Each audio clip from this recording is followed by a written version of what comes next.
Cuando pronuncias el nombre de Franz Beckenbauer, algo cambia en el ambiente. Los que jugaron contra él se detienen. Respiran diferente. No es miedo lo que aparece en sus ojos. Es algo más profundo, más difícil de nombrar. Beckenbauer. Beckenbauer. Beckenbauer. Solo ese nombre es suficiente para que veteranos de los años 70 bajen la voz y hablen como si estuvieran contando un secreto. Un jugador italiano que compartió campo con él en un mundial recordó algo que nunca olvidó. La primera vez que lo vi en persona pensé, este hombre no parece un futbolista. Parece un director de orquesta. Y el campo era su escenario. Esa imagen, la del hombre que dirigía sin gritar, que dominaba sin correr, que ganaba sin sudar, se repitió en boca de decenas de jugadores a lo largo de décadas. Y cada vez que alguien pronunciaba su nombre, la reacción era la misma, siempre la misma. Porque esto no es solo una historia sobre trofeos y títulos, es la historia de lo que pasaba cuando las cámaras se apagaban, cuando los árbitros ya no miraban, cuando quedaban solo los jugadores y la verdad desnuda del fútbol. Es la historia de un hombre que cambió cómo se entendía una posición entera. Y de las personas que lo sufrieron, lo admiraron, lo odiaron y lo respetaron, a veces todo al mismo tiempo. Hay jugadores que recuerdan el primer momento en que enfrentaron a Franz Beckenbauer como si fuera ayer, no como un recuerdo borroso de infancia, sino como una imagen nítida, casi fotográfica, grabada con la precisión de algo que te marca para siempre. Un delantero holandés, que militó en la Bundesliga durante los años de gloria del Bayern Múnich, describió su primer encuentro con el Kaiser con palabras que sorprendieron a todos los presentes en la entrevista. Yo era joven, tenía confianza, creía que podía enfrentar a cualquiera. Y entonces apareció él. No corrió hacia mí, no me presionó, simplemente estuvo ahí, en el lugar exacto donde yo necesitaba estar. Como si hubiera leído mis pensamientos antes de que yo los tuviera. Esa sensación, la de jugar contra alguien que ya sabe lo que vas a hacer, fue la primera lección que muchos atacantes aprendieron al enfrentarse a Beckenbauer. No era intimidación física, era algo más desconcertante. Era inteligencia pura, convertida en posicionamiento. Los que lo vieron en sus primeros años con el Bayern decían que había algo en su manera de moverse que no encajaba con ningún esquema conocido. En aquella época, un líbero era un defensa central que destruía jugadas. Paraba, despejaba, bloqueaba. Eso era todo lo que se esperaba de esa posición. Pero Beckenbauer hizo algo diferente desde el primer día. Un veterano del fútbol alemán que fue compañero suyo en los inicios recordó la reacción del cuerpo técnico cuando Franz comenzó a subir al ataque. El entrenador lo llamó aparte. Le dijo que no era su función, que su trabajo era defender. Franz lo escuchó con mucha calma. Y al partido siguiente hizo exactamente lo mismo. Esa determinación silenciosa, esa seguridad en su propia visión del juego, fue la primera señal de que Beckenbauer no iba a limitarse a lo que otros esperaban de él. Iba a inventar algo nuevo. Y lo haría con una elegancia que desarmaría cualquier crítica. Físicamente, Beckenbauer no era el tipo de jugador que imponía por su presencia corporal. No era el más alto. No era el más fornido. Un rival inglés que lo enfrentó en competiciones europeas lo describió con una honestidad casi brutal. Cuando lo veías en el túnel antes del partido, podías subestimarlo. Parecía tranquilo, casi despreocupado. No tenía esa mirada de guerrero que algunos defensas llevan como una máscara. Y eso era exactamente lo más peligroso de él. Porque la calma de Beckenbauer no era indiferencia. Era concentración absoluta disfrazada de relajación. Era el control total de sus emociones en un deporte donde las emociones mandan. Y cuando llegaba el momento del partido, esa calma se convertía en una ventaja táctica que muy pocos sabían cómo contrarrestar. El caos del campo no lo afectaba. Él creaba orden donde otros solo veían confusión. Lo que más impresionaba a sus rivales no era lo que hacía en defensa. Era lo que hacía después. Cuando recuperaba el balón, no lo despejaba. No lo enviaba al cielo esperando que alguien lo recogiera. Lo controlaba. Lo protegía. Y comenzaba a caminar, literalmente caminar, hacia adelante, llevando el juego consigo como si llevara el tiempo en sus manos. Un mediocampista yugoslavo que lo enfrentó en varios partidos internacionales recordó esa sensación con una mezcla de admiración y frustración. Era imposible robarle el balón cuando caminaba así. Parecía lento, pero su cuerpo estaba siempre en el ángulo perfecto. Si ibas por él, te pasaba por un lado. Si esperabas, ya había encontrado al compañero libre. Esa capacidad de hacer que el juego rápido pareciera lento y el juego lento pareciera inevitable, era la marca registrada de Beckenbauer. Y nadie supo imitarla completamente. Hubo un periodo en los años 60 y 70 en que los equipos rivales comenzaron a cambiar sus preparativos específicamente para contrarrestar a Beckenbauer. No era algo que ocurriera con todos los jugadores, solo con los excepcionales. Un entrenador austriaco que enfrentó al Bayern en varias ocasiones reconoció algo que en su momento prefirió no hacer público. En la semana previa a cualquier partido contra el Bayern, el 80% del análisis táctico era sobre cómo detener a Beckenbauer, no a todo el equipo, a él, porque si lo dejabas libre, si le dabas tiempo para pensar, perdías el partido antes de que empezara. Esa realidad, la de que un defensa central generara más preocupación táctica que cualquier delantero del equipo, decía más sobre su excepcionalidad que cualquier estadística. Los rivales no temían sus goles, temían su control sobre el ritmo del partido. Y el miedo, o más bien ese respeto disfrazado de miedo, se extendía también dentro de su propio equipo. Un compañero del Bayern de los años dorados describió cómo era compartir vestuario con Beckenbauer durante los momentos difíciles. Cuando perdíamos a mitad de un partido y el vestuario estaba en silencio, con todos mirando al suelo, era Franz quien hablaba primero. No gritaba, no culpaba a nadie. Decía 3 o 4 frases y algo cambiaba en el aire. No sé cómo explicarlo. Era como si la derrota dejara de ser una posibilidad real. Ese liderazgo silencioso, esa capacidad de transformar la energía colectiva sin aspavientos, fue tan importante para el Bayern Múnich como cualquier jugada táctica. Los equipos que ganaron campeonatos no lo hicieron solo con calidad. Lo hicieron con alguien que creyera en la victoria cuando nadie más lo hacía. Las citas sobre su dominio psicológico se acumulan como capas de pintura en un cuadro que no termina nunca de sorprender. Un delantero belga que militó en la Bundesliga en los años 70 confesó algo que tardó mucho tiempo en admitir públicamente. Hay partidos en los que sabes antes de empezar que no vas a ganar. No por la tabla de posiciones, no por las bajas, sino porque el otro equipo tiene a alguien que está en otro nivel. Contra Beckenbauer, yo tenía ese sentimiento regularmente. Y esa rendición anticipada, ese reconocimiento de la superioridad antes de que el árbitro pitara, era exactamente lo que Franz Beckenbauer provocaba en los mejores años de su carrera. No con violencia, no con provocaciones, sino con una presencia que redefinía los límites de lo posible en cada partido que jugaba.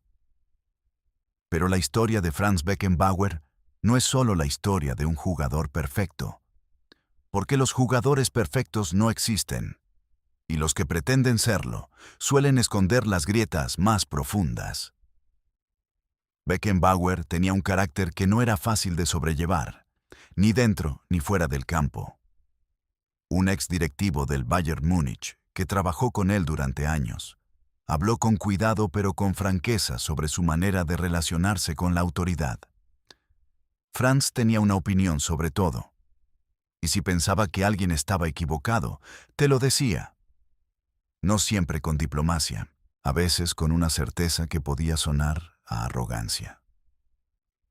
Esa seguridad en sus propios juicios, esa convicción de que él veía el fútbol mejor que los demás, generó más de un conflicto a lo largo de su carrera. Y no todos esos conflictos terminaron bien. Su relación con Helmut Schön, seleccionador alemán durante años cruciales, fue un ejemplo de cómo el genio y la autoridad pueden chocar sin que ninguno de los dos tenga razón del todo. Un periodista deportivo alemán que cubrió la selección durante aquella época recordó tensiones que rara vez salían en los titulares. Schön y Beckenbauer no siempre estaban de acuerdo en el estilo de juego. Franz quería más libertad táctica. Schön quería estructura. Hubo momentos en que las instrucciones del entrenador llegaban al campo y Beckenbauer las adaptaba a su manera. Y lo más irritante para Schön era que casi siempre funcionaba. Esa insubordinación táctica, esa manera de reinterpretar las órdenes según su propia lectura del juego, era a la vez el mayor defecto y la mayor virtud de Beckenbauer como jugador. Los que no lo querían dentro del vestuario eran pocos, pero existían. Un jugador que prefirió mantener el anonimato habló con un periodista años después de retirarse y dejó caer algo que incomodó a muchos cuando se publicó. Había momentos en que Franz hacía sentir a sus compañeros que eran menos. No con palabras, con gestos, con esa mirada de impaciencia cuando alguien cometía un error que él nunca habría cometido. No era maldad. Era la impaciencia del perfeccionista. Pero si eras el receptor de esa mirada, no te gustaba. El perfeccionismo de Beckenbauer era real y documentado. No toleraba la mediocridad, ni en los rivales, ni en sus propios compañeros. Y esa exigencia, aplicada a otros sin siempre la misma compasión que aplicaba a sus propios errores, creó distancias que no siempre se cerraron. También hubo conflictos fuera del campo que mancharon temporalmente su imagen. En 1975, durante una disputa con la Federación Alemana de Fútbol relacionada con restricciones de juego, Beckenbauer tomó la decisión de marcharse al Cosmos de Nueva York. Un movimiento que muchos vieron como una traición y otros como una muestra de independencia. Un dirigente federativo de la época no escondió su amargura. Pensamos que Franz era el símbolo del fútbol alemán, y de repente elige irse a América a jugar en un fútbol de segunda categoría. Fue una decepción. Pero quienes lo conocían bien sabían que la decisión tenía más capas que las que aparecían en la superficie. Beckenbauer nunca hacía nada solo por dinero. Siempre había una visión más amplia, aunque no siempre la compartiera con quienes lo rodeaban. Hay momentos en la historia del fútbol que no necesitan contexto. Son imágenes que viven solas, completas, perfectas en su brutalidad emocional. Y en la vida de Beckenbauer, uno de esos momentos ocurrió en la final del Mundial de 1966 en Wembley. Alemania Occidental contra Inglaterra. Un estadio lleno hasta los bordes. Un partido que se decidiría en la prórroga bajo una controversia que todavía hoy genera debate. Beckenbauer tenía 20 años. Era el más joven del equipo. Y en ese campo, bajo esa presión, jugó con una madurez que nadie de su edad debería tener. Un compañero de aquella selección recordó cómo Franz calmó al equipo en los momentos más difíciles. Estábamos perdiendo. El estadio entero estaba en contra nuestra, y Franz seguía jugando como si estuviera en un entrenamiento. Esa frialdad nos contagió a todos. Pero fue el Mundial de 1974 en Alemania el que consolidó para siempre su lugar en la historia. Local, capitán, ídolo. El peso de esas tres palabras juntas habría aplastado a cualquier otro jugador. Beckenbauer las llevó como si fueran livianas. La final contra Holanda, con Johan Cruyff en el otro lado del campo, fue el duelo de dos filosofías del fútbol enfrentadas en 90 minutos. Un periodista holandés que cubrió aquella final describió el ambiente con una intensidad que todavía vibra en sus palabras. Era el partido del siglo para muchos de nosotros. Cruyff contra Beckenbauer. El total football contra el fútbol alemán. Y cuando terminó, muchos no pudimos creer lo que habíamos visto. Alemania ganó 2-1 y Beckenbauer levantó la Copa del Mundo en su propio país con una expresión que no era de euforia. Era de certeza, como si siempre hubiera sabido que ese momento llegaría. El Estadio Olímpico de Múnich estaba todavía cargado de la memoria de los Juegos de 1972 y la tragedia que los ensombreció. Jugar una final del mundo en ese escenario 2 años después tenía una carga simbólica que no escapaba a nadie. Un miembro del staff técnico alemán de aquel torneo recordó cómo Beckenbauer habló con el equipo la noche antes de la final. No habló de táctica. No habló de Cruyff. Habló de lo que significaba jugar en casa, de lo que el país necesitaba, de que cuando salieran al campo, no iban a representar solo al fútbol, iban a representar algo más grande. Esas palabras, según quienes las escucharon, cambiaron la energía del vestuario, convirtieron la presión en propósito, y esa transformación, esa alquimia emocional, fue tan responsable del título como cualquier jugada táctica. Hubo también su participación en la Eurocopa de 1972, donde Alemania Occidental fue una máquina prácticamente perfecta. El torneo completo se convirtió en una demostración de lo que Beckenbauer era capaz de generar, cuando el equipo funcionaba como extensión de su visión. Un defensor inglés que lo enfrentó en aquel torneo habló décadas después con una honestidad que resultó conmovedora. Perdimos ante Alemania en las semifinales y fue una lección de fútbol. No de físico, no de velocidad, de inteligencia. Beckenbauer tocaba el balón y 3 jugadores nuestros se movían para cubrirlo. Y en ese momento ya había alguien solo en otro sector del campo. Era como resolver un problema de matemáticas en tiempo real.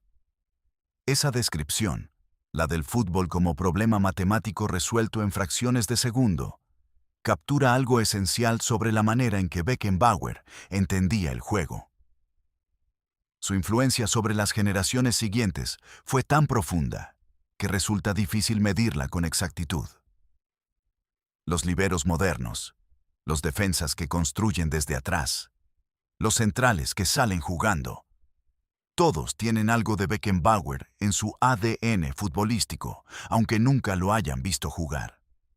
Un defensa español que se destacó en la primera división española durante los años 90, recordó cómo su entrenador de base le describió a Beckenbauer cuando era niño.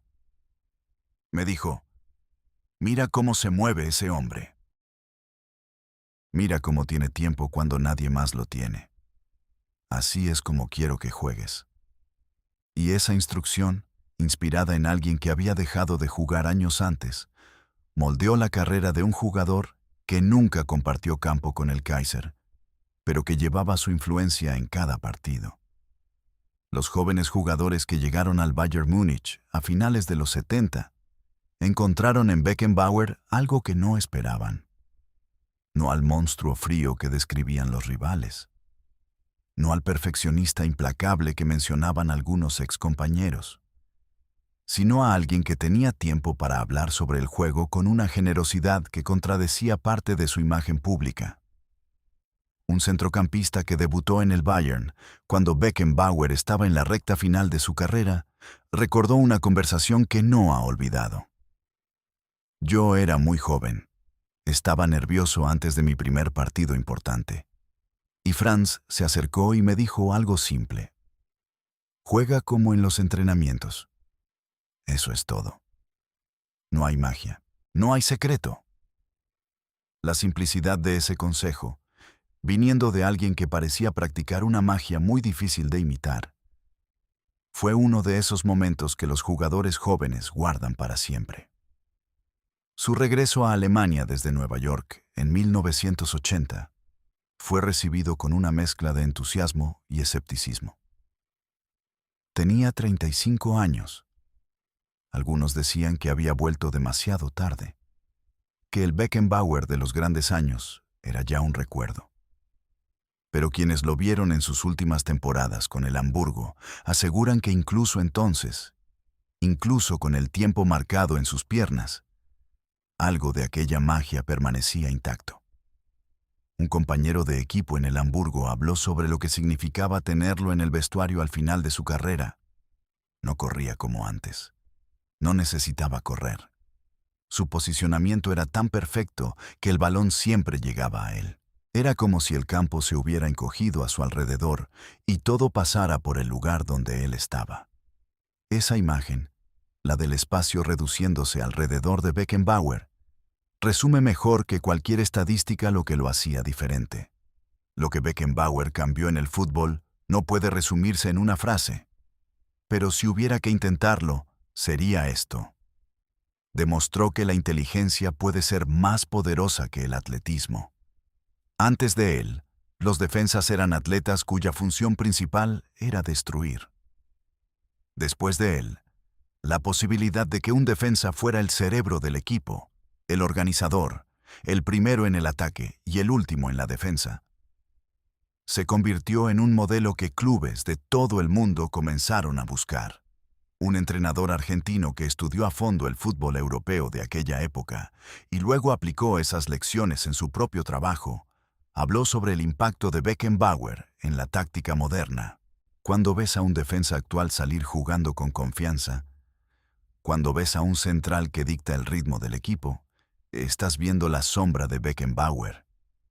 Puede que no lo sepan, pero está ahí. Las historias que no llegaron a los periódicos son a veces las más reveladoras. Un preparador físico que trabajó con la selección alemana durante los años 70 recordó un episodio en un entrenamiento que nunca se hizo público. Beckenbauer llegó con una lesión menor que nadie había detectado aún. El cuerpo médico no lo sabía. El entrenador no lo sabía. Pero Franz entrenó igual, al mismo nivel, sin mencionar nada. Fue solo al final de la sesión, cuando terminó, que informó en voz baja al médico del equipo. El médico me dijo después que era una lesión que habría justificado perfectamente quedarse en casa.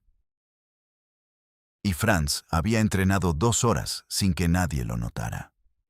Esa capacidad de separar el dolor de la función, de exigirse por encima del límite razonable sin dramatizarlo, fue una constante que aparece en muchos testimonios de quienes lo vieron de cerca.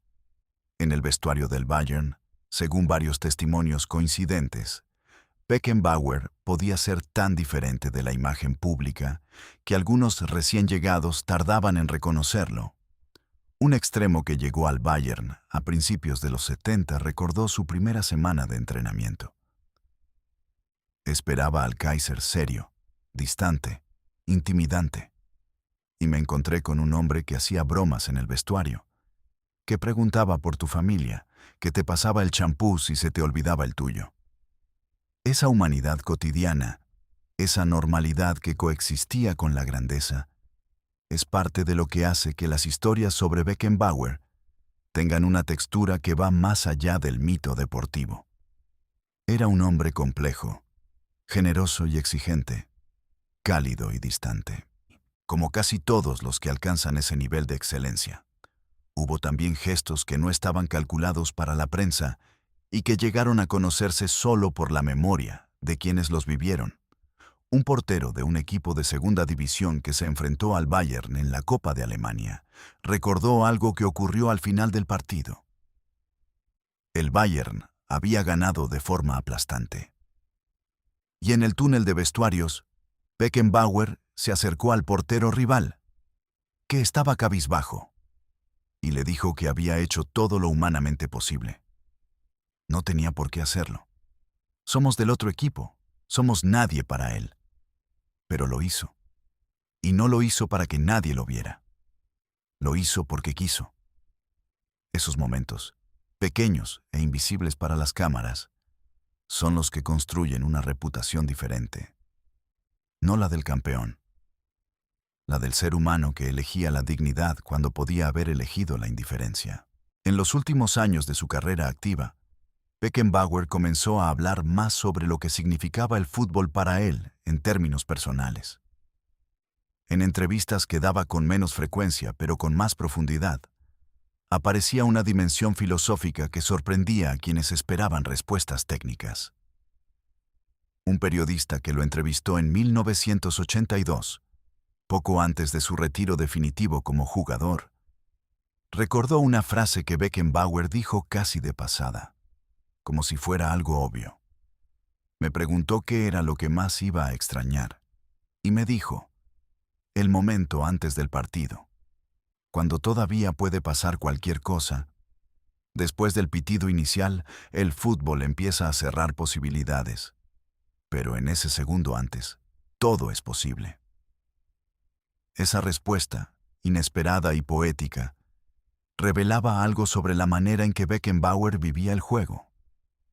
No como una batalla que ganar, como un espacio de posibilidades infinitas que él intentaba explorar hasta el último segundo. Y cuando los jugadores de hoy, los que llevan décadas sin haber compartido campo con él, hablan sobre Franz Beckenbauer, no lo hacen con la distancia académica con que se habla de una figura histórica. Lo hacen con una reverencia que tiene temperatura corporal, que viene del pecho. Un defensa central alemán que ganó la Bundesliga en los años 2000, recordó cómo su padre, que había visto jugar a Beckenbauer en los 70, le describía sus movimientos. Me decía, cuando lo veías jugar en directo, entendías para qué servía el fútbol, no para el marcador. Para eso, para esos momentos en que alguien hace algo que no creías posible.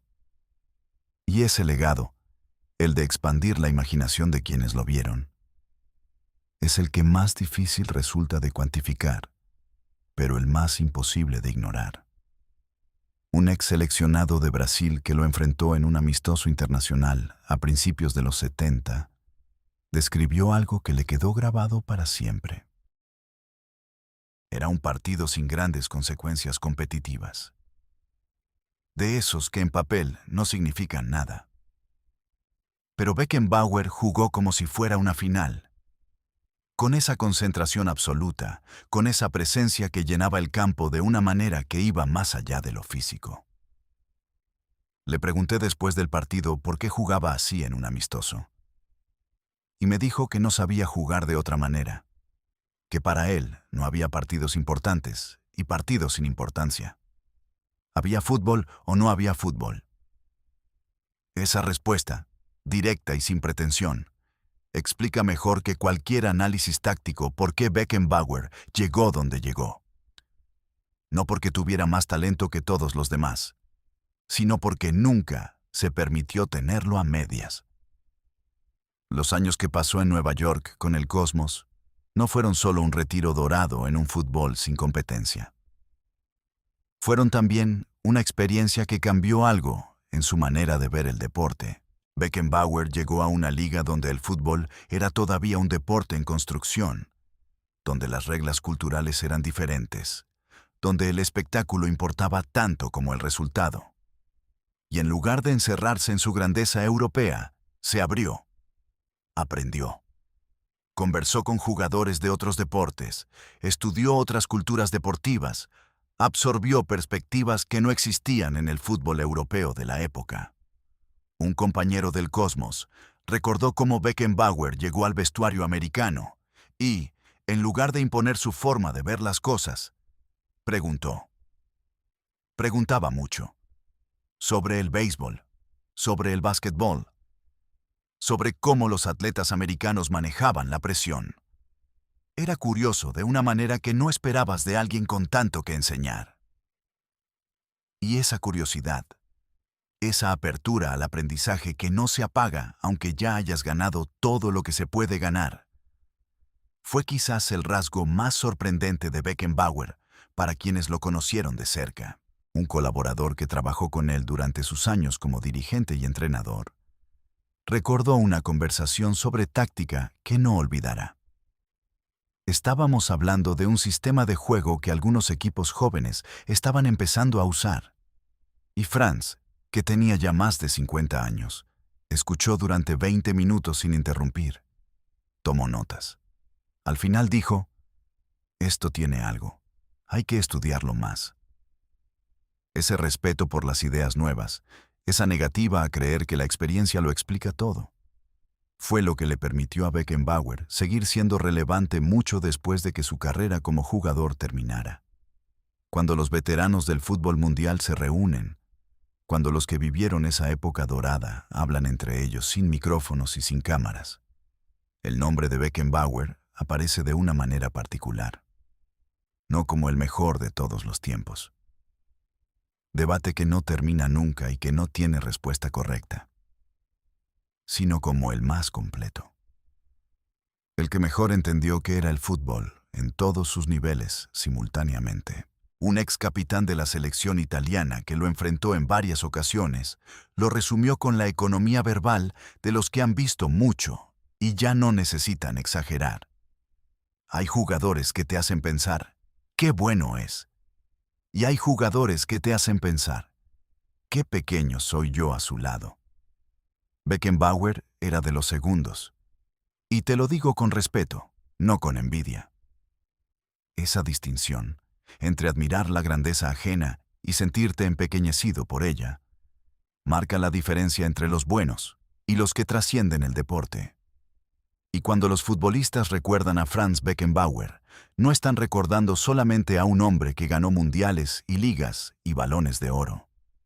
Están recordando la sensación de estar en el campo con alguien que hacía que el fútbol pareciera más grande de lo que era. Están recordando ese segundo de pausa antes de responder, cuando el nombre de Beckenbauer aparece en una conversación y algo se detiene. No por miedo, sino por algo más duradero y más difícil de explicar. Están recordando lo que se siente cuando el juego te pasa por delante y de repente entiendes, aunque sea por un instante, ¿para qué existe realmente? Y ese sentimiento, ese que Beckenbauer generaba en rivales y compañeros y espectadores y generaciones que nunca lo vieron jugar en directo, es el que no desaparece con los años. Es el que permanece cuando los marcadores ya no importan y los trofeos están guardados en vitrinas. Es el sentimiento de haber visto algo verdadero, algo que no se repite. Y cuando los jugadores recuerdan a Franz Beckenbauer, no recuerdan solo una carrera. Recuerdan esa certeza absoluta, ese reconocimiento inmediato de que hay formas de entender el fútbol que van más allá de lo que cualquier libro de táctica puede explicar. Y esa sensación, esa que se instala en el pecho la primera vez que lo ves y que no te abandona nunca, es la que define su lugar en la historia para siempre.